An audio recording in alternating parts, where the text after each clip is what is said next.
Good evening students. तो मैं स्वागत करता हूं तुम्हारा क्लास में। एक नया चैप्टर लेके, एक नया टॉपिक लेके। बहुत ही इम्पोर्टेंट चैप्टर है और बहुत ही मज़ेदार पढ़ाई होने वाली है इसमें, और बहुत इंपॉर्टेंट क्वेश्चन करने जा रहे हैं हम। इसमें बड़े अच्छे स्कोरिंग होती है स्टूडेंट्स। तो आप देख रहे हैं स्क्रीन पर मैंने लिखा है कोऑर्डिनेशन कंपाउंड्स। अब आप ये कहेंगे सर कि अभी तक तो हम जो कंपाउंड्स पढ़ रहे हैं वो आपने साल्ट्स पढ़े थे। साल्ट्स क्या होते हैं? आप बता सकता कोई स्टूडेंट साल्ट क्या होता है? आपने पढ़े थे salt, simple salt, double salt. और अब मैं कह रहा हूँ कोऑर्डिनेशन कंपाउंड। तो ये कौन सा साल्ट है? ये भी एक तरीके का साल्ट है, लेकिन ये किस टाइप का साल्ट है, इसमें क्या डिफरेंस है? तो सबसे पहले तो यही पता करना जरूरी है कि ये किस टाइप का साल्ट है स्टूडेंट, और इनकी स्टडी हम सेपरेट क्यों कर रहे हैं। तो स्टूडेंट्स आप बताइए कि एक सिंपल साल्ट के बारे में आप क्या जानते हैं? What is a simple salt student? What is a simple salt? हम देखो आपको सारा समझाने की कोशिश कर रहे हैं। अगर मैं कहूं आपने सिंपल साल्ट के बारे में पता है, एग्जाम्पल दे सकते हो कोई सिंपल साल्ट का? सिंपल साल्ट क्या होता है स्टूडेंट? साल्ट कैसे बनता है? सर आपने कहा इसमें acid reacts with base to form salt and water. ये रिएक्शन आपको पता है, एसिड प्लस बेस क्या बनाता है? Salt and water. तो आपने कहा कि सर हाँ हमें पता है, जैसे NaCl है, ये एक साल्ट है। तो इस तरह ये जो साल्ट है स्टूडेंट, ये एक तरीके से सिंपल साल्ट है। ये आप कहोगे ये सिंपल साल्ट क्यों है? क्योंकि साल्ट क्या होते हैं, साल्ट क्या होते हैं स्टूडेंट, कि जब इनको हम पानी में डालते हैं दे गेट आयोनाइज्ड। ये आयोनाइज हो जाते हैं स्टूडेंट, आयोनाइज हो जाते हैं, ये डिसोशिएट हो जाते हैं। आपने कहा सर ये तो डिसोशिएट हो जाते हैं किसमें? वाटर में completely. They dissociate in water. तो पानी में आपने डाला NaCl स्टूडेंट, तो ये क्या हुआ? जैसे ही ये लो वाटर, इसके अंदर तुमने NaCl डाल दिया, तो अब क्या होगा? ये डिसोशिएट हो जाएगा। क्या बन जाएंगे? सोडियम आयन और क्लोराइड आयन। ये डिसोशिएट हो गया। बोलो ये मैंने सही लिखा या गलत लिखा? जल्दी बताओ स्टूडेंट, 30 सेकंड के वक्त है। आप मेरे साथ इंटरेक्ट करिए, मेरे साथ बातचीत करिए, मेरे साथ क्वेश्चन आंसर में पार्टिसिपेट करिए। हमें लर्न करना है, रट्टेबाजी से कुछ होने वाला नहीं है। जितने भी क्वेश्चन आ रहे हैं ऑब्जेक्टिव टाइप, असर्टिव टाइप, उसे लर्निंग चाहिए, लर्निंग चाहिए।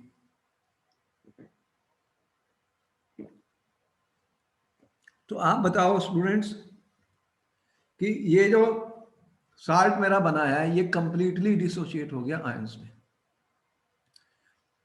कोई भी आप साल्ट ले रहे हैं, ये सिंपल साल्ट में आपको एक only one cation, only one cation या ओनली वन एनायन मिला है। देख रहे हैं, सिर्फ एक ही मिला, सोडियम आयन और एक क्लोराइड आयन। आप टेस्ट करना चाहें तो इसके टेस्ट कर सकते हैं। सिल्वर नाइट्रेट डालोगे तो आपको एक वाइट प्रेसिपिटेट AgCl की मिल जाएगी। अब ये सिंपल साल्ट्स हैं सबसे पहले। अब इसके बाद में आपने कहा सर कि डबल साल्ट भी होते हैं। मैंने यहाँ लिखा ही है कि डबल साल्ट। देखो डबल साल्ट क्या होते हैं केमिस्ट्री में, बताओ।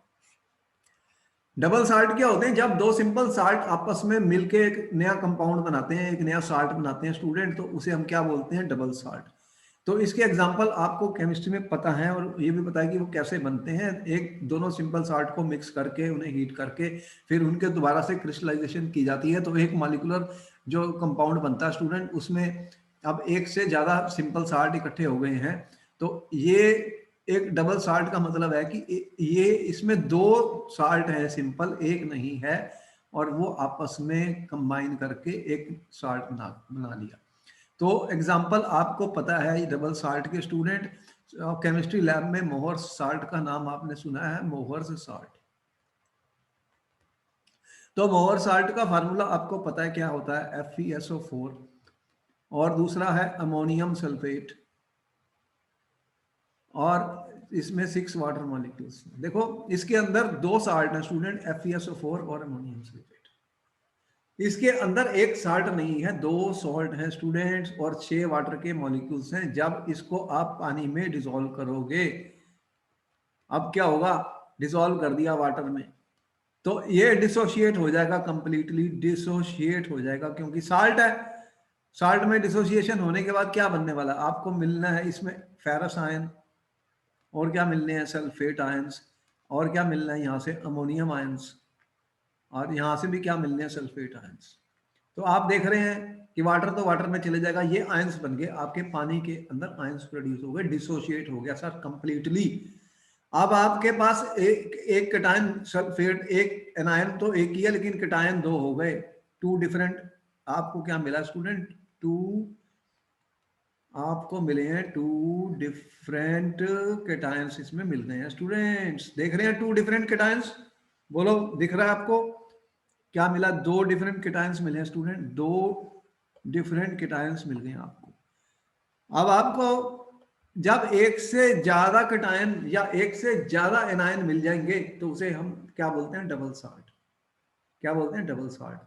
तो एक एग्जांपल, ऐसे कुछ एग्जांपल होते हैं जो याद रखने चाहिए, क्योंकि कई बार उसने फार्मूले भी पूछे हैं पेपर में, what is the formula of the mower salt student. तो आपको कुछ बातें याद करनी पड़ती हैं, सारे तो नहीं, जो साल्ट आपकी किताब में लिखे गए हैं कम से कम उन्हें तो हमें याद करना है स्टूडेंट। एग्जाम हो रहा है बोर्ड का, ऑब्जेक्टिव टाइप के क्वेश्चन आने वाले हैं और असर्शन टाइप के भी क्वेश्चन आने वाले हैं, तो कोई भी फार्मूले में पूछेगा। तो मोर साल्ट आप केमिस्ट्री लैब में यूज करते हैं, ये आयरन सल्फेट और अमोनियम सल्फेट से बना हुआ है, इसको डिसॉल्व करते ही आपको दो कटायन मिल रहे हैं, एक नहीं मिल रहा, इसलिए इन्हें डबल साल्ट कहते हैं। अब आपके पास और भी मैंने एग्जांपल दिए हैं, देखो कैरनालाइट है, कैरनालाइट भी तुम याद कर लो, कहीं भी आता है एग्जाम में, पूछा जा चुका है कि कैरनालाइट जो है ये एक डबल साल्ट है स्टूडेंट, ये एक डबल साल्ट है, इसका फार्मूला आपको आना चाहिए, KCl है, इसमें MgCl2 है, और इसमें दिख रहे हो आपको 6 वाटर मॉलिक्यूल दिख रहे हैं, इसमें भी 6 वाटर मॉलिक्यूल दिख रहे हैं भाई। तो अब अगर ये पानी में डिसॉल्व करोगे तो ये बिखर जाएंगे, आयंस बिखर बिखर जाएंगे, सारे के सारे टूट जाएंगे, डिसोशिएट हो जाएंगे। तो क्या मिलने वाला है, पोटेशियम आयन, एक्वस होते हैं, मतलब एक्वस लिख दो तो एक्वस है, कोई बात नहीं, ये भी सारे एक्वस हैं, वाटर के अंदर बने हैं, तो पानी के साथ इस सॉल्वेटेड है, सराउंडेड है, okay no problem. Potassium aqueous मिल गया, क्लोराइड आयन एक्वस बने, और मैग्नीशियम आयन मिले सर तुम्हें स्टूडेंट्स, एक्वस और फिर क्लोराइड आयंस मिले। तो ये दो कटायन मिले, इसमें भी एक नहीं मिला, तो दो कटायन है, इसलिए ये डबल साल्ट, क्या है, डबल साल्ट। तो ये क्या फार्मूला मैंने बताया, कार्नालाइट, कार्नालाइट का फार्मूला तुम्हें याद होना चाहिए स्टूडेंट, कभी भी पूछ लिया तो कैसे लिखोगे, KCl Mg6H2। मोवर साल्ट में फेरस सल्फेट और अमोनियम 6H2 दिख रहा है। अब इसके बाद में एक और बहुत ज्यादा केमिस्ट्री लैब में यूज होता है स्टूडेंट, पोटेशियम, ये क्या कंपाउंड मैंने बताया है, पोटैश एलम। पोटैश एलम का फार्मूला क्या होता है, एलम, एलम का नाम तुमने सुना है स्टूडेंट, पोटैश एलम, इसके अंदर पोटेशियम है, एल्यूमिनियम है, और देख रहे हो सल्फेट है स्टूडेंट, SO4 2- और 12H2O। अब देखो ये मैंने हमेशा ही कहा कि जो साल्ट होते हैं स्टूडेंट पानी में डालते ही डिसोशिएट हो जाते हैं, बिखर जाते हैं, आयंस उनके अलग अलग हो जाते हैं। मतलब अब ये किस में टूटेगा, अगर इसको पानी में डाला स्टूडेंट तो मुझे मिलने वाले हैं पोटेशियम आयन, एल्यूमिनियम आयन, और मुझे मिलने वाले हैं सल्फेट आयन। तो इस तरह से यहाँ भी एक से ज्यादा कटायन मुझे मिल रहे हैं, और आप इनके टेस्ट कर सकते हैं। कैसे आइडेंटिफाई करेंगे, कैसे आइडेंटिफाई करेंगे आयंस को, आयंस को आइडेंटिफाई किया जा सकता है स्टूडेंट बाय केमिकल टेस्ट। आपको पता ही है कौन से टेस्ट किए जाते हैं केमिस्ट्री के अंदर, अगर क्लोराइड आयंस है तो सिल्वर नाइट्रेट का टेस्ट किया जा सकता है स्टूडेंट, तो AgCl की एक वाइट प्रेसिपिटेट हमें मिल जाती है, तो इस तरह से अमोनियम हाइड्रोक्साइड में वो डिजोल्व हो जाती है, तो ये हम टेस्ट कर सकते हैं। अगर आप कह रहे हो सल्फेट आयन है तो आप इसमें बेरियम क्लोराइड डाल सकते हो स्टूडेंट, बेरियम क्लोराइड ये एक्वस है, ये एक्वस है स्टूडेंट, ये सॉलिड एक प्रेसिपिटेट बन गई है, प्रेसिपिटेट बन गई है, तो अगर आप इनमें ये डाल दोगे बेरियम क्लोराइड तो आपको बेरियम सल्फेट की एक प्रेसिपिटेट मिल जाएगी स्टूडेंट। तो ये सल्फेट आयन का टेस्ट हो गया, व्हाइट कलर की एक बेरियम सल्फेट की प्रेसिपिटेट आ जाएगी।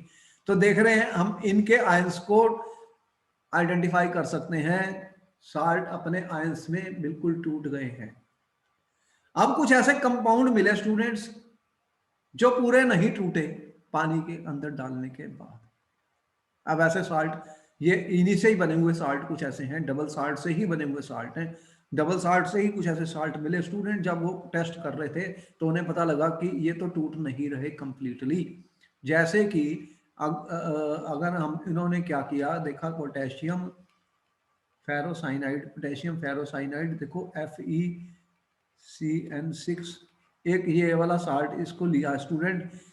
अब इसको जब वाटर में डाला स्टूडेंट, तो ये क्या हुआ, ये वाले आयन तो मिले, ये वाले आयन तो मिले स्टूडेंट, लेकिन ये नहीं टूटा, ये does not dissociate into ion,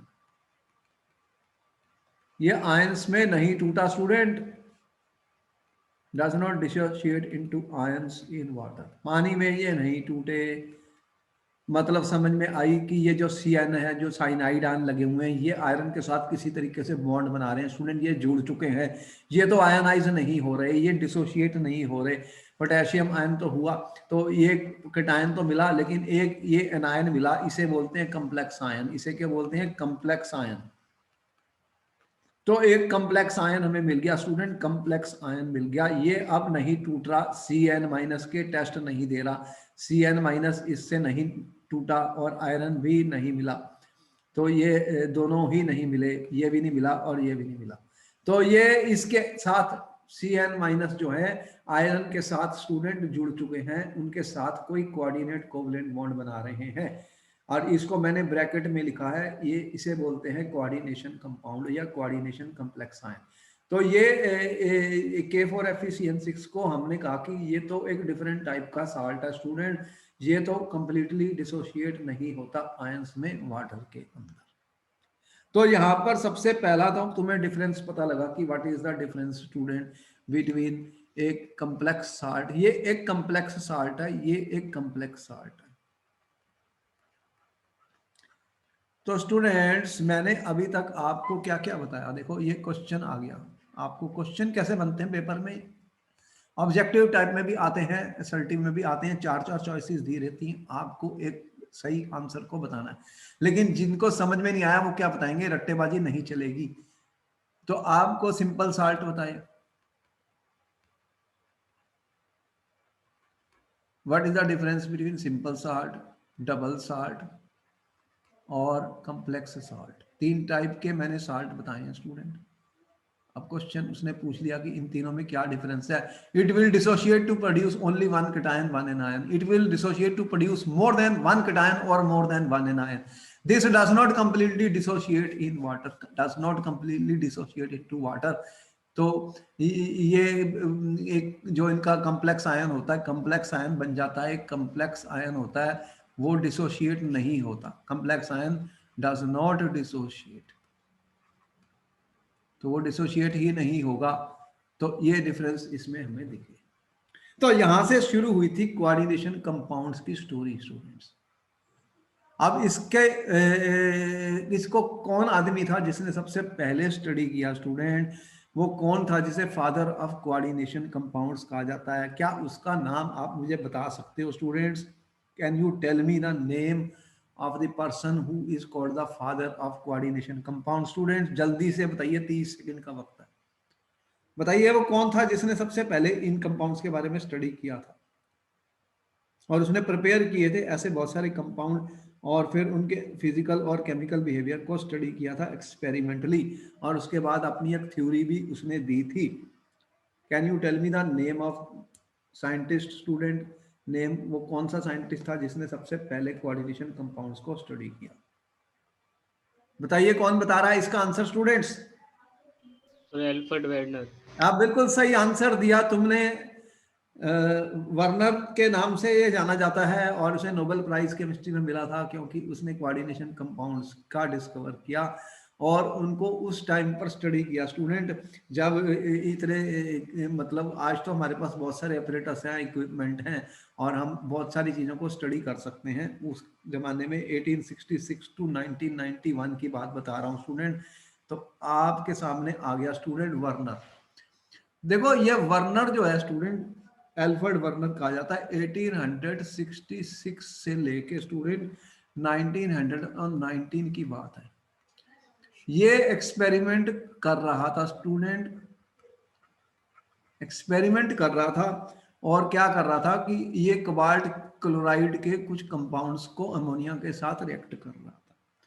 देखो अगर मैं लिखूं स्टूडेंट्स COCl3, मैंने लिखा COCl3 स्टूडेंट, एक चीज ये बताओ कि अगर मैंने COCl3 लिखा, या मैंने इसमें बताओ कि what is the oxidation number of cobalt, what is the oxidation number of cobalt, इसमें बताओ कि कोबाल्ट की ऑक्सीडेशन नंबर कितनी है स्टूडेंट, इसकी वैलेंसी कितनी है। मैं पूछ रहा हूं वैलेंसी बताओ कोबाल्ट की। कोबाल्ट एक ट्रांजिशन एलिमेंट है, ट्रांजिशन एलिमेंट है। तो कोबाल्ट की ऑक्सीडेशन स्टेट बतानी है, इसकी ऑक्सीडेशन स्टेट बताओ स्टूडेंट कितनी है। ये कोबाल्ट इसमें मतलब 3+ में है और क्लोरीन 3- में है। इसी को मैं वैलेंसी कहता हूं, इसी को ऑक्सीडेशन स्टेट कहता हूं। तो आप कह रहे हो कोबाल्ट 3+ ऑक्सीडेशन स्टेट में है, कोबाल्ट का ऑक्सीडेशन स्टेट +3 है इसके अंदर, इस कंपाउंड में। और इस कंपाउंड में COCl3 एक ही कंपाउंड होता है, इसके अंदर एक ही वैलेंसी हमें मिली है, एक ही वैलेंसी हमें मिली है स्टूडेंट। तो ये जो हम कह रहे हैं कि इसके अंदर जो हमें वैलेंसी मिली है वो +3 मिली है। कितनी मिली है? +3। उसी को मैं इसका ऑक्सीडेशन नंबर कह रहा हूं या ऑक्सीडेशन स्टेट कह रहा हूं। तो इसी को मैं कह रहा हूं कि इसकी एक प्राइमरी वैलेंसी है। क्या है? इसे क्या बोल रहा हूं मैं? Primary valency. तो प्राइमरी वैलेंसी कोबाल्ट की इस कंपाउंड के अंदर +3 है स्टूडेंट, +3 है। तो अब ये बताओ कि क्या इसके अंदर कोई और वैलेंसी भी दिख रही है इस कंपाउंड में कोबाल्ट की? Answer is no, answer is no. तो अगर मैं इस तरह से ये भी लिखूं Cr, अगर मैंने लिखा स्टूडेंट CrCl3, ये क्रोमियम का क्लोराइड है, ये कोबाल्ट का क्लोराइड है, ये इसकी ऑक्सीडेशन स्टेट क्रोमियम की कितनी है? तो मैं इसको ऐसे लिख सकता हूँ क्रोमियम 3+ N3 क्लोराइड। तो आपने कहा सर इसकी जो वैलेंसी है वो भी +3 है कोबाल्ट की। कोबाल्ट जो है क्रोमियम की, क्रोमियम जो है वो +3 ऑक्सीडेशन स्टेट में है, +3 ऑक्सीडेशन स्टेट में है। अगर मैंने लिखा PdCl2 स्टूडेंट, तो आपने कहा कि ये पैलेडियम जो है ये +2, इसकी वैलेंसी है, +2 ऑक्सीडेशन स्टेट है। तो इन कंपाउंड्स के अंदर स्टूडेंट एक ही वैलेंसी है, इसे मैं बोल रहा हूं प्राइमरी वैलेंसी। हर कंपाउंड की कोई वैलेंसी होती है, जो हर कंपाउंड में जो एलिमेंट्स होते हैं उनकी वैलेंसी होती है, उसके बारे में आपने 10th में भी पढ़ा। लेकिन मैंने कोई 2 वैलेंसीज नहीं बताई इसके अंदर कि भाई एक से ज्यादा वैलेंसी हो रही है। अब हुआ क्या कि वर्नर जो था वो series of compounds of chloride cobalt के कंपाउंड्स को स्टडी कर रहा था विद अमोनिया। कहने का मतलब ये है स्टूडेंट, उसके पास था COCl3। मैं कह रहा हूं तुम्हारे पास है COCl3 स्टूडेंट, और इसमें आप डालने हैं NH3 अमोनिया। और ये अमोनिया के जो अमाउंट है वो डिफरेंट डिफरेंट ऐड कर रहे थे। जब different different amount of ammonia का ऐड किया गया स्टूडेंट्स, तो उसको कुछ डिफरेंट कलर के कंपाउंड्स मिल रहे थे। क्या मिल रहे थे? डिफरेंट कलर के कंपाउंड्स मिल रहे थे। तो अब ये इंपॉर्टेंट पॉइंट था कि कोबाल्ट क्लोराइड के अंदर आप अमोनिया ऐड कर रहे हैं स्टूडेंट। क्या ऐड कर रहे हैं? अमोनिया। और आपको मिल रहे हैं डिफरेंट टाइप के कंपाउंड्स, और उनके कलर डिफरेंट आ रहे थे स्टूडेंट्स। क्या आ रहे थे? डिफरेंट कलर आ रहे थे। तो ये बात उसके समझ में नहीं आई कि ये कैसे एक्सप्लेन किया जाए, कैसे एक्सप्लेन किया जाए स्टूडेंट्स। तो वर्नर इसके लिए स्टडी उसने क्या किया कि फिर ये स्टडी किया कि कोबाल्ट क्लोराइड को जब मैं डिफरेंट मोल्स ऑफ एमोनिया से रिएक्ट कर रहा हूँ स्टूडेंट, तो मुझे डिफरेंट टाइप के कंपाउंड्स मिल रहे हैं।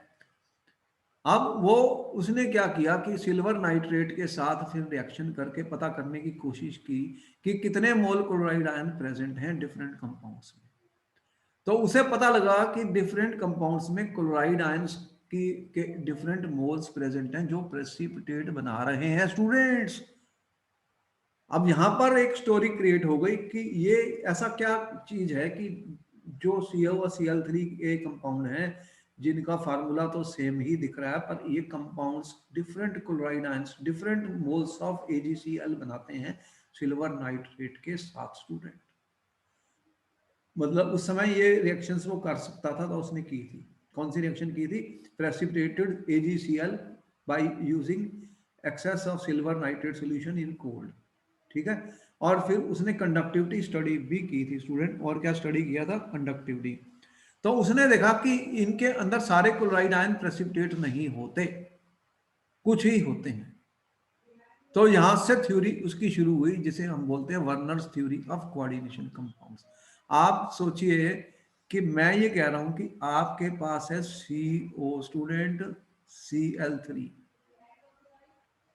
इसमें आपने जब डाला स्टूडेंट कितना 6 अमोनिया के मोल्स डाले तो आपको एक कंपाउंड मिला स्टूडेंट, एक कंपाउंड मिला COCl3 6NH3 स्टूडेंट, और इसका कलर येलो था, येलो कलर का कंपाउंड मिला। और इसका जब उसने AgNO3 के साथ रिएक्शन किया, AgNO3 के साथ प्रेसिपिटेशन रिएक्शन की, हो क्या रहा है, silver ion plus chloride ion, ये बनाते हैं AgCl।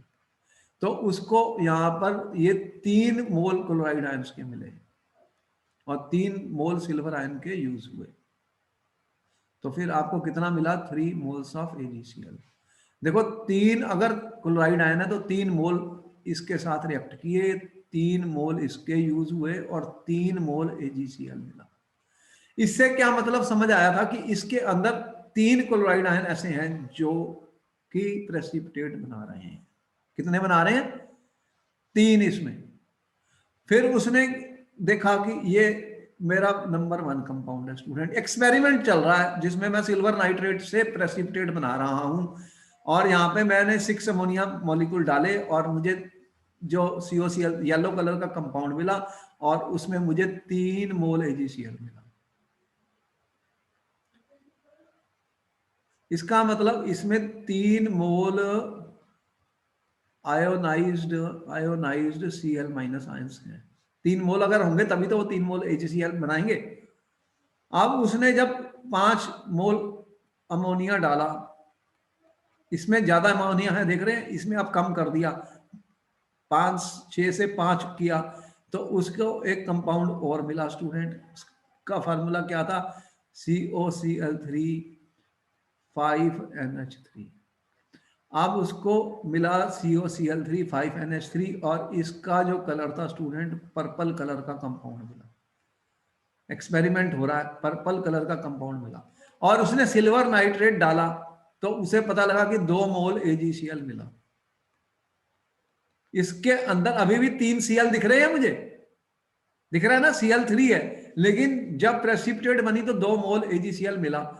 तो इसका मतलब इसमें 2 मोल हैं आयोनाइज्ड Cl माइनस के। कितने हैं, 2 मोल आयोनाइज्ड Cl माइनस के। उसमें 3 मोल थे आयोनाइज्ड Cl माइनस के, इसमें 2 मोल मिल रहे हैं प्रेसिपिटेशन के बाद। तो भाई इसमें क्या हुआ है, फिर कंपाउंड में क्या हुआ है स्टूडेंट, तो चेंज क्या आई है, इनमें चेंज क्या आई है। अब ये एक इंपॉर्टेंट पॉइंट है जिसको हमने देखना है कि इसमें क्या चेंज आ रही है। इसके बाद उसने क्या किया स्टूडेंट, अब COCl3 को जब 4NH3 के साथ रिएक्शन हुई स्टूडेंट, तो उसे एक कंपाउंड मिला COCl3 4NH3 और ये ग्रीन कलर का था स्टूडेंट, और इसमें 1 मोल AgCl मिली, सिर्फ 1 मोल प्रेसिपिटेट हुआ। इसका मतलब 1 मोल Cl माइनस आयोनाइज्ड फॉर्म में है। आयंस कितने बन रहे हैं, 1 मोल है, कितने, 3 में से सिर्फ एक ही मोल है जो आयंस बना रहा है जिसके हमें प्रेसिपिटेट मिल रहा है। फोर्थ में उसने देखा कि एक कंपाउंड और COCl3 प्लस 4NH3 स्टूडेंट, इसके साथ उसको एक कंपाउंड और मिला और उसका कलर क्या था स्टूडेंट, वायलेट, और इसमें भी 1 मोल AgCl मिला। कितना मिला, 1 मोल AgCl। इसका मतलब इसमें भी 1 मोल Cl माइनस है आयोनाइज्ड फॉर्म में, आयोनाइज्ड फॉर्म में। तो ये एक्सपेरिमेंट की इंफॉर्मेशन वर्नर के पास आ गई। अब क्वेश्चन ये बना कि ये कैसे एक्सप्लेन किया जाए, ये कैसे एक्सप्लेन किया जाए स्टूडेंट कि ये जो अलग अलग हमें मिल रहे हैं इसको कैसे उसने कैसे हम एक्सप्लेन करें कि अब इनका number of ions per unit formal unit जो क्लोराइड आयन प्रेसिपिटेट हो रहे हैं वो अलग अलग हैं, देख रहे हैं। अब इसके बाद उसने क्या किया कि स्टूडेंट कंडक्टिविटी स्टडी की क्या स्टडी किया? कंडक्टिविटी। आपने स्टूडेंट इलेक्ट्रोकेमिस्ट्री में पढ़ा है कि जब हम सॉल्यूशन की कंडक्टिविटी डिसाइड करते हैं, कंडक्टिविटी किसके कारण होती है? आयंस के कारण। कंडक्टिविटी किसके ऊपर डिपेंड करती है? नंबर ऑफ आयंस के ऊपर स्टूडेंट। और हमें पता है कि अगर नंबर ऑफ आयन सॉल्यूशन के अंदर चेंज हो जाएंगे तो कंडक्टिविटी की वैल्यू भी चेंज हो जाएगी। और कितने आयन से कितनी कंडक्टिविटी होती है यह भी हमें पता है एक्सपेरिमेंट करने के बाद कि अगर 3 आयन है तो कितनी कंडक्टिविटी होगी, 4 है तो कितनी कंडक्टिविटी होगी। कंडक्टिविटी मेजरमेंट्स का हमने आपको इलेक्ट्रोकेमिस्ट्री के चैप्टर में बताया। इलेक्ट्रोलिटिक कंडक्टेंस जब हमने स्टडी की थी, क्या स्टडी किया था स्टूडेंट? Electrolytic conductance. अब वो एक्सपेरिमेंट कर रहा था कंडक्टिविटी के ऊपर, मतलब कंडक्टिविटी की स्टडी कर रहा था। What he was studying student? Studying the conductivity of ions. तो आयंस की कंडक्टिविटी को उसने स्टडी किया इन सब कंपाउंड्स की जो बनाए थे। क्या फिर उसे रिजल्ट मिला? आगे देखते हैं। तो देखो कि अब उसने ये तो डिफरेंट कंपाउंड्स मैंने बताए हैं, ये डिफरेंट कंपाउंड्स हैं, यहीं पर ही बता देता हूं आपको। कंडक्टिविटी मेजरमेंट्स के बाद उसके पास जो डाटा आया स्टूडेंट वो ये था कि जो पहले वाला था स्टूडेंट सी कोबाल्ट का जो अमोनिया वाला था, कोबाल्ट का अमोनिया वाला था, ये जो फर्स्ट वाला है, इसके अंदर स्टूडेंट कंडक्टिविटी मेजरमेंट्स करने के बाद वो उसे 1:3 इलेक्ट्रोलाइट मिला। What is the meaning of 1:3 electrolyte?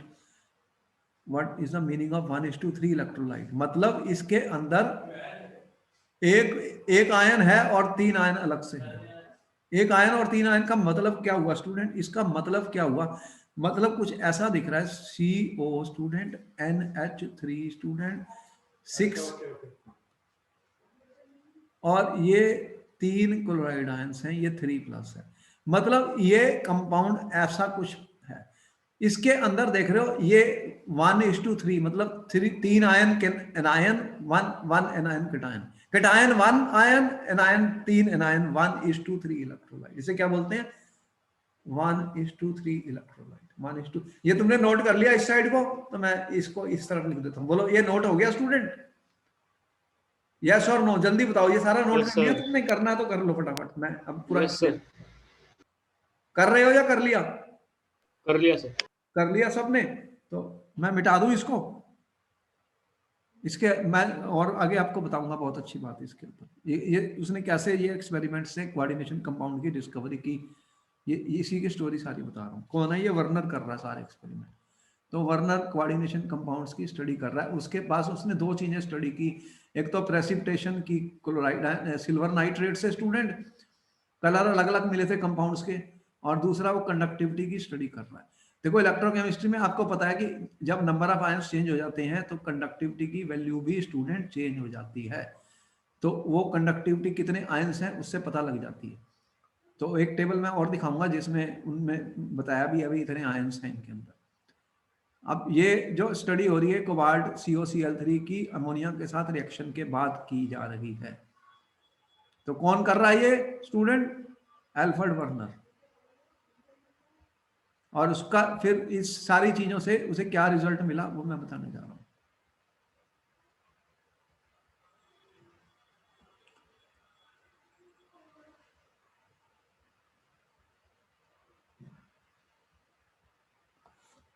आप देखो, बहुत अच्छी बात है, बहुत मजा आएगा।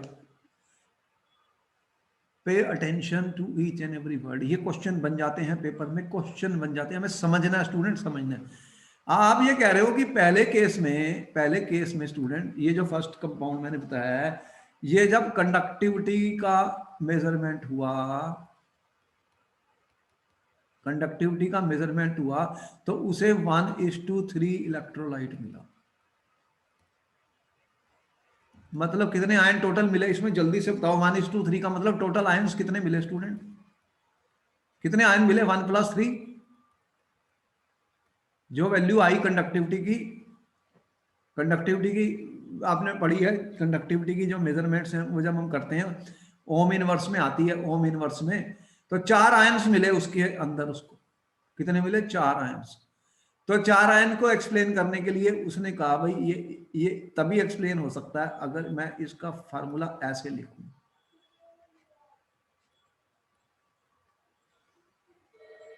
अब इसके अंदर कितने आयन है जल्दी से बताओ। एक तो ये कटायन है और 3 एनायन है। इसके अंदर कितने हैं देख रहे हो? इस कॉम्प्लेक्स के अंदर कितने हैं? एक कटायन है और एनायन कितने हैं? 3। तो इसलिए इसको क्या बोला मैंने? 1:3। इसे क्या हम बोलते हैं? 1:3 इलेक्ट्रोलाइट। ठीक है स्टूडेंट, ये एक्सपेरिमेंटल इंफॉर्मेशन है। अब सेकंड केस में जब उसने कंडक्टिविटी मेजरमेंट की स्टूडेंट, सेकंड केस में, अब इसमें उसको मिला 1:2 इलेक्ट्रोलाइट। मतलब टोटल आयंस कितने मिले इसमें स्टूडेंट? जल्दी बताओ, टोटल आयंस कितने मिले? कितने आयन टोटल मिले स्टूडेंट इसको? 1+2 कितने होते हैं? 3। इसमें 3 आयंस मिले, इसमें 4 आयंस मिले। और ये इसको कैसे एक्सप्लेन कर सकता हूं कि इसमें वैसे भी आयनाइजेबल जो AgCl से AgNO3 से 2 Cl- मिली थी। तो फिर उसने क्या कहा कि इसको कैसे लिखूंगा स्टूडेंट, इसको कैसे लिखूंगा? तो इसको हम ये कह रहे हैं कि इसके अंदर स्टूडेंट देखो अमोनिया भी है और Cl भी है। तो अभी ऐसे उसने लिखा। अब 2 Cl- बाहर है, देख रहे हो? तो ये 2 Cl- इसके बाहर है स्टूडेंट। तो इसके ऊपर चार्ज कितना आ गया? 2+। टोटल चार्ज तो 0 करना है ना मुझे। अब इसमें कितने आयन मिल रहे हैं? 2 क्लोराइड आयन्स मिले हैं और एक ये कटायन है। एक कटायन है, 2 एनायन है। एक कटायन है, 2 एनायन है, 1:2। तो जो कंडक्टिविटी की वैल्यू मिली उससे 3 आयन प्राप्त हुए। कितने आयन मिले सर स्टूडेंट्स? 3 आयन। और थर्ड केस में उसने जब ऑब्जर्व किया तो उसे क्या मिला स्टूडेंट? 1:1 इलेक्ट्रोलाइट। अब मतलब क्या हुआ स्टूडेंट? इसका 1+1 2 आयन्स मिले उसको टोटल। अब इसका मतलब क्या था स्टूडेंट? इसका उसने भाई एक ही क्लोराइड प्रेसिपिटेट हुआ था तो उसने लिखा COCl2 NH3 4 स्टूडेंट्स। और क्या हुआ कि Cl-1 अब एक आयन, एक कटायन, एक anion, total number of ions 2। और क्लोराइड कितने प्रेसिपिटेट होंगे सिल्वर नाइट्रेट से? 1 मोल, 1 मोल। और फोर्थ केस में भी 1:1 इलेक्ट्रोलाइट मिला। और उसमें भी टोटल आयंस का नंबर कितना मिला? 1+1 2 आयन मिले। और फार्मूला उसका भी यही लिखा गया।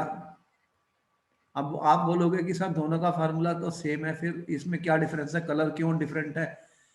वो हम बताएंगे। ये आइसोमर्स होते हैं स्टूडेंट, ये आइसोमर्स होते हैं। वो बाद में पता लगा था कि ये आइसोमर्स हैं, तभी इनका फार्मूला भी डिफरेंट है। अब देखो कि हमने यहां पर आपको बताया कि 2 टाइप की। अब इससे ये जाहिर हो गया, अभी तक तो मैं जितने भी कंपाउंड्स आपको बताता हूं वो एक ही टाइप के बनते हैं क्योंकि उनकी वैलेंसी भी एक ही होती है। जिसकी वैलेंसी 1 है उसके कंपाउंड भी 1 बन रहे हैं। यहां पर ये समझ में आई कि 2 टाइप की वैलेंसीज हैं। कितने टाइप की वैलेंसीज हैं? 2 टाइप की वैलेंसी। यहां से ये कंक्लूजन आ रहा था स्टूडेंट कि there are 2 types of valencies. अगर एक ही टाइप की वैलेंसी होती तो स्टूडेंट सारे कंपाउंड एक ही बनते और सबका जो एक ही कंपाउंड होता। तो अब यहाँ पर 2-2 कंपाउंड क्यों बन रहे हैं स्टूडेंट? 2-2 कंपाउंड मतलब डिफरेंट कलर के कंपाउंड्स क्यों बन रहे हैं? तो इसका मतलब यहाँ पर वैलेंसी जो है स्टूडेंट वो एक ही टाइप की वैलेंसी नहीं है। एक टाइप की वैलेंसी जो कोऑर्डिनेशन नंबर होता है, जो ऑक्सीडेशन स्टेट होती है, जो ऑक्सीडेशन नंबर होता है स्टूडेंट, जिसे मैंने प्राइमरी वैलेंस कहा। अब यहां पर उसने कहा कि 2 टाइप की वैलेंसीज हैं जिससे मैं एक्सप्लेन कर सकता हूं। और उसने बताया कि एक को उसने प्राइमरी वैलेंस कहा, वैलेंसी बताया, और दूसरे को उसने कहा कि सेकेंडरी वैलेंसी। 2 टाइप की वैलेंसीज हैं, इसलिए ये सारे कंपाउंड्स जो हैं वो डिफरेंट कलर्स के आ रहे हैं। और जो आयंस बाहर आ रहे हैं उनकी कंडक्टिविटी और उनकी प्रेसिपिटेट मोल्स से भी पता लग रहा है कि इनके अंदर स्टूडेंट्स एक प्राइमरी वैलेंसी है और एक सेकेंडरी वैलेंसी है, ये वर्नर ने कहा। किसने बोला? वर्नर ने कहा। तो वर्नर ने कहा कि जो लिगेंड, इनको लिगेंड्स कहा जाता है स्टूडेंट, जो ब्रैकेट में मैंने लगाए हैं, जो ब्रैकेट में लगाए हैं वो सारे के सारे सेंट्रल मेटल के साथ एक बॉन्ड बना रहे हैं जिसे कहते हैं कोऑर्डिनेट कोवलेंट बॉन्ड। ये बॉन्डेड हो गए हैं, ये बॉन्डेड हो गए हैं by coordinate covalent bond with the central metal. वो फ्री नहीं है, फ्री नहीं है, इसीलिए वो आयोनाइज नहीं होते। और जो आउटसाइड द ब्रैकेट मैंने लगाए हैं स्टूडेंट, उन्हें काउंटर आयंस कहा जाता है, वो फ्री हैं, वो प्रेसिपिटेट बन सकती है उनकी, वो इस मेटल के साथ नहीं जुड़े हुए, वो मेटल के साथ नहीं जुड़े हुए। तो वो प्राइमरी वैलेंसी वाले हैं, ये प्राइमरी वैलेंस है जिसे हमने कहा कि जो कोऑर्डिनेशन नंबर है, जो इसकी वैलेंसी है, वो ऑक्सीडेशन स्टेट जो है मेटल की, उसे प्राइमरी वैलेंस कहते हैं। और सेकेंडरी वैलेंस वो कहते हैं कि कितने जो लिगेंड्स हैं वो मेटल के साथ बॉन्ड बना रहे हैं। जितने भी इन्हें लिगेंड्स कहा जाता है, जितने भी अंदर हैं ब्रैकेट के स्टूडेंट जो मेटल के साथ बॉन्ड बना रहे हैं, मतलब इन्हें लिविस बेस कहा जाता है, इन्हें इलेक्ट्रॉन डोनर्स कहा जाता है। वो उन्हें उसने सेकेंडरी वैलेंसी बताया। क्या बताया? Secondary valency. तो जो डिसोशिएट नहीं हो रहे student, the atoms within the square brackets form single entity, they does not dissociate under the reaction conditions. उनके लिए उसने सेकेंडरी वैलेंस का नाम यूज किया। They are the groups directly bonded to metal atoms. तो जो group directly bonded है metal ion से वो सेकेंडरी वैलेंस हो गया, और जो बॉन्डेड नहीं है मेटल आयन से उन्हें प्राइमरी वैलेंस कहा गया। स्टूडेंट, प्राइमरी वैलेंसी कहा गया। अब देखो और एग्जांपल देता हूं आपको। यहां पर स्टूडेंट प्लाटिनम के कॉम्प्लेक्स बनाए गए। आप देख रहे हैं प्लाटिनम Cl4, PtCl4 स्टूडेंट। अगर मैं PtCl4 लिखूं स्टूडेंट तो इसकी वैलेंसी कितनी है? प्लाटिनम की 4। यहां पर देख रहे हैं प्लाटिनम 4+ है और 4 क्लोराइड आयंस है। एक ही वैलेंसी है, बस कुछ और नहीं है। इसका कोऑर्डिनेशन नंबर, इसका ऑक्सीडेशन स्टेट +4 है प्लाटिनम का। लेकिन जब इसको अमोनिया के साथ रिएक्ट किया गया स्टूडेंट, तो आप देख रहे हैं, यहां पर देख रहे हैं कि एक कंपाउंड ये बना PtCl4। जब 6 अमोनिया के मोल्स डाले गए तो PtCl4 6 अमोनिया बना, इसमें 5 आयंस मिले। जब कंडक्टिविटी स्टडीज की गई तो कितने आयंस मिले? इसमें 5 आयंस। देख रहे हैं यहां पर स्टूडेंट 5 आयन मिले एक्सपेरिमेंट करने के बाद। कितने आयंस मिल रहे हैं? 5 आयंस। और जब क्लोराइड आयन को प्रेसिपिटेट किया गया सिल्वर आयन से, तो 4 क्लोराइड आयन प्रेसिपिटेट हुए। कितने कितने प्रेसिपिटेट हुए सिल्वर आयन के साथ? 4। तो इसका मतलब इसमें 4 क्लोराइड आयंस हैं जो आयनाइजेबल है। पहले वाले में स्टूडेंट 4 आयंस हैं जो आयनाइजेबल है। और कंडक्टिविटी जब मेजर की गई ओम्स इनवर्स में एक्सपेरिमेंटली, तो उसकी वैल्यू आई 523 ओम इनवर्स। यह शो करता है कि 5 आयंस की कंडक्टिविटी की वैल्यू होती है।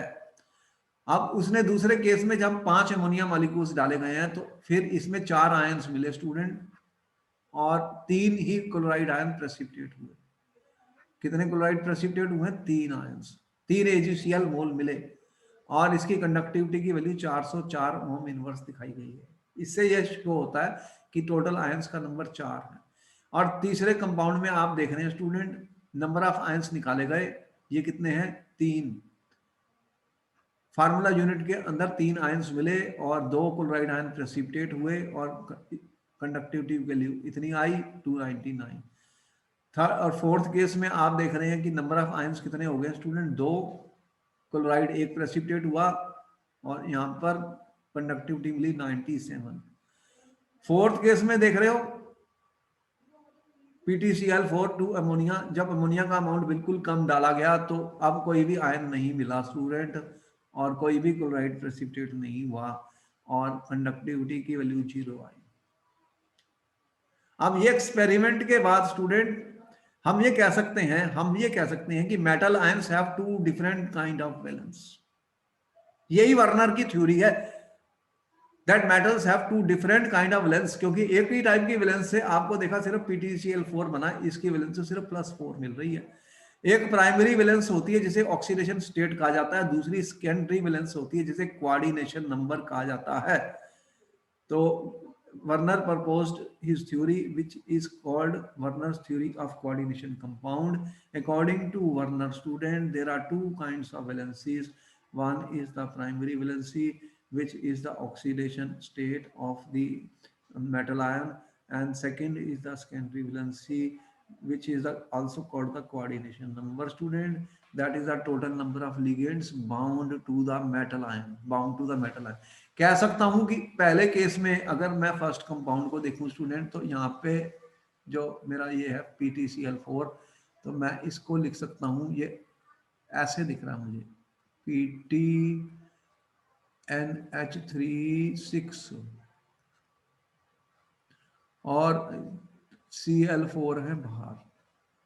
अब इसका मतलब क्या है, ये 4Cl- है और ये 4+ है, तो कितने आयंस बनेंगे इसमें स्टूडेंट्स, आप देख ही सकते हैं कितने आयंस बनाएगा ये, PtNH3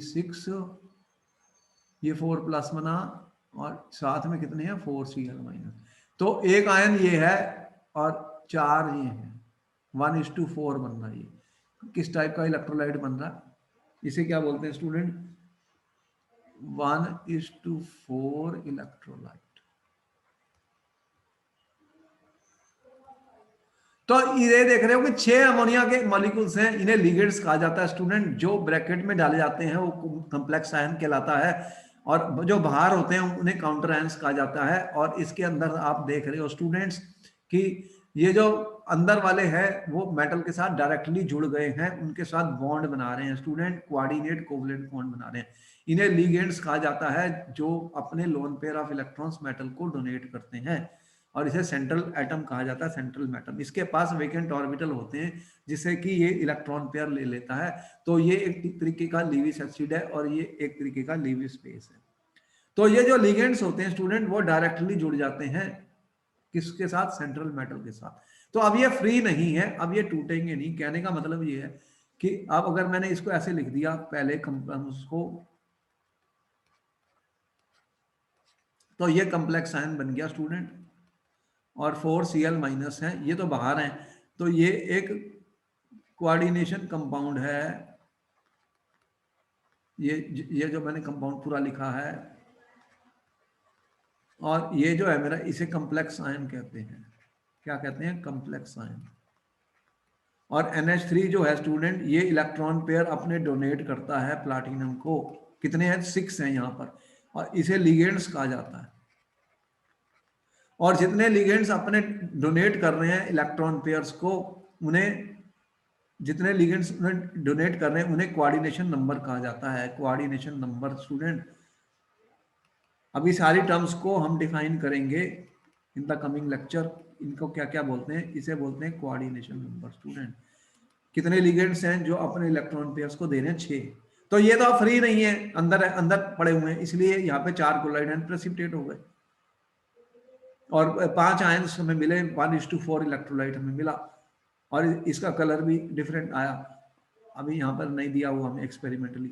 और अगर मैं दूसरे कंपाउंड को देखूंगा जो मैंने बताया PtCl4 5NH3 स्टूडेंट, तो इसमें क्या हुआ है कि अब इस केस में क्या हुआ है कि एक तो जो Cl है वो अंदर है, और फिर अमोनिया के 5 हैं मेरे पास स्टूडेंट, तो बाहर कितने Cl आए, फिर 3 आए, आप देख रहे हैं। तो अब अगर ये आयोनाइज होगा तो ये क्या बनने वाला है, PtClNH3 5, ऊपर क्या चार्ज आया 3+, और ये कितना आया 3-, टोटल कितने आयंस मिले, ये क्या हो गया 1:3 इलेक्ट्रोलाइट। ये सेकंड वाला जो मैं बता रहा हूं, ये 1:3 है इलेक्ट्रोलाइट स्टूडेंट, और इसमें कुल 4 आयन मिल रहे हैं, 1+3 कितने होते हैं, 4 आयन मिल रहे हैं। और कितने क्लोराइड प्रेसिपिटेट होंगे, 3 हैं, तो 3 प्रेसिपिटेट होंगे, यहाँ दिखाई रखा, कितने Cl प्रेसिपिटेट हुए, 3। तो ये 3 वाले जो हैं प्रेसिपिटेट हुए हैं।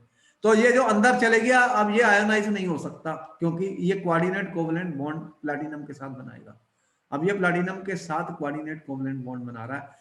तो यहाँ पर फिर दो टाइप की वैलेंसी को डिफाइन किया गया स्टूडेंट। एक तो प्राइमरी वैलेंसी जो ऑक्सीडेशन वैलेंस है प्लैटिनम की, यहाँ पर वो तो आप देख ही रहे हैं कितनी वैलेंसी है प्लैटिनम की, वो निकाल सकता हूँ मैं। अभी इसके बारे में आगे भी दिखाएंगे कैसे हम ऑक्सीडेशन स्टेट निकालते हैं सेंट्रल मेटल की। यहाँ पे 4 है प्लैटिनम, प्लैटिनम +4 ऑक्सीडेशन स्टेट में आप देख सकते हैं। ये इनको लिगेंड्स कहा जाता है, ये भी लिगेंड है, ये अपना इलेक्ट्रॉन पेयर डोनेट कर रहा है स्टूडेंट्स। और ये आयनाइजेबल हैं जो सिल्वर नाइट्रेट से रिएक्शन देते हैं। तो यहाँ पर और लास्ट वाले में आपको देख रहे हैं कि यहाँ पे तो कोई भी आयन नहीं बना, क्योंकि इस केस में क्या हुआ है, अगर इसका फार्मूला हम ऐसे लिखें, ये बना है Pt, यहाँ पे Cl4 है और NH3 है। ये एक कॉम्प्लेक्स, ये कंपाउंड कॉम्प्लेक्स कंपाउंड बन गया। बाहर कुछ भी नहीं है, ये न्यूट्रल है, ये न्यूट्रल है। ये कैटायनिक कॉम्प्लेक्स था, ये कैटायन था, ये न्यूट्रल है स्टूडेंट। इसके बाहर कोई भी आयन नहीं है। देख रहे हैं 4 + 2 6, कोऑर्डिनेशन नंबर 6 है। तो 6 लिगेंड प्लैटिनम के साथ जुड़ गए हैं, कोई भी आयन बाहर नहीं है। इसमें कोई भी आयन नहीं है तो कोई भी प्रेसिपिटेशन नहीं हो सकती, कंडक्टिविटी की वैल्यू भी 0 आ गई, आयन सही नहीं इसके अंदर। तो इस बेसिस पर वर्नर ने ये सारी स्टडी करने के बाद अपनी थ्योरी की, उसे क्या बोलते हैं, Werner's theory of coordination compounds.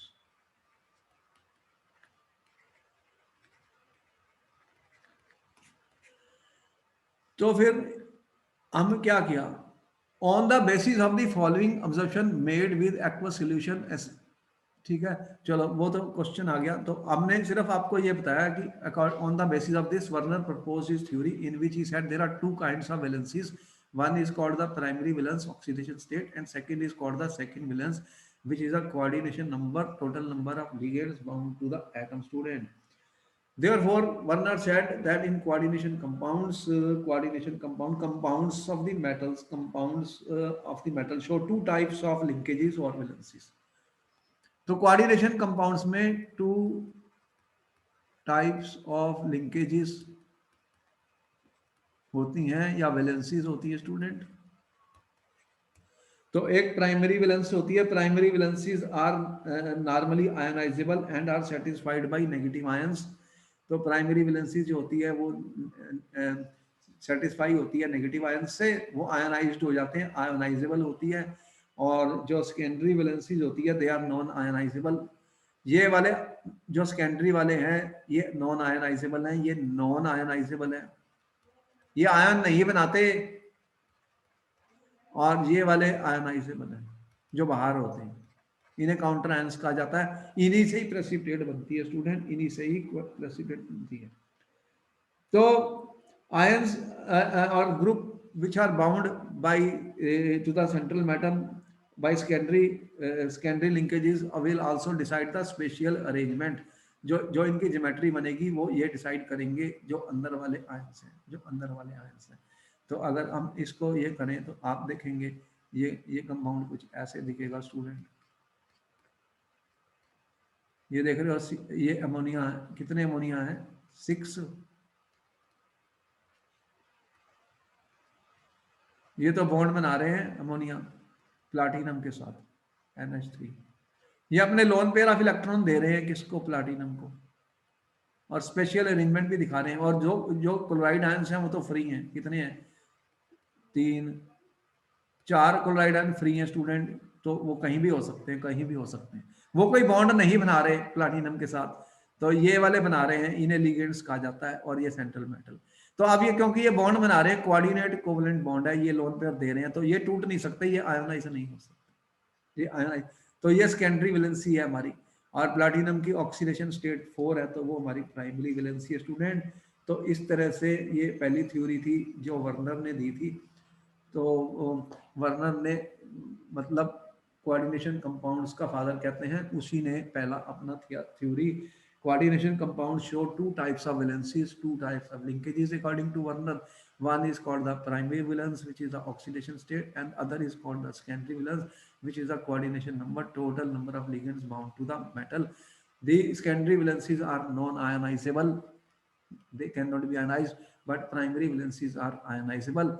They will form ions and can be precipitated, students. And on this basis, started the study of coordination compounds. तो यहाँ तक आपको समझ आया होगा। आज मैंने आपको वर्नर की कोऑर्डिनेशन थ्योरी बताई है। इसके आगे हम नेक्स्ट लेक्चर में और करेंगे, और इम्पोर्टेंट टर्म्स कौन सी हैं और कैसे ऑक्सीडेशन स्टेट निकालते हैं स्टूडेंट मेटल की, और इनकी कौन कौन सी फर्दर आइसोमरिज्म है, इन सब पे क्वेश्चन आएंगे। तो फिर ठीक है स्टूडेंट, मैं मिलता हूँ नेक्स्ट क्लास में। नमस्ते। आप हमारे वीडियोस को यूट्यूब में शेयर कीजिए, सब्सक्राइब कीजिए, अपने फ्रेंड्स को भी दीजिए, और जिस तरह के क्वेश्चन आंसर हम बता रहे हैं आप उनको मतलब समझ लीजिए, ताकि आप पेपर में इजीली इनके आंसर लिख सकते हैं। ऑब्जेक्टिव टाइप क्वेश्चन बहुत आने वाले हैं, तो आप उनको टिक मार्क सही कर सकते हैं। समझ लीजिए कि क्या हम बता रहे हैं। तो फिर मैं मिलूंगा नेक्स्ट क्लास में। Okay then, good night student. ठीक है, आपको समझ में आया स्टूडेंट्स? मैंने काफी एग्जांपल दिए और बहुत डाटा कलेक्ट किया। ये डाटा कलेक्ट करने में बहुत टाइम लगता है, मतलब कम 3-4 घंटे लग जाते हैं डाटा कलेक्ट करके एक्सप्लेन करने में स्टूडेंट्स।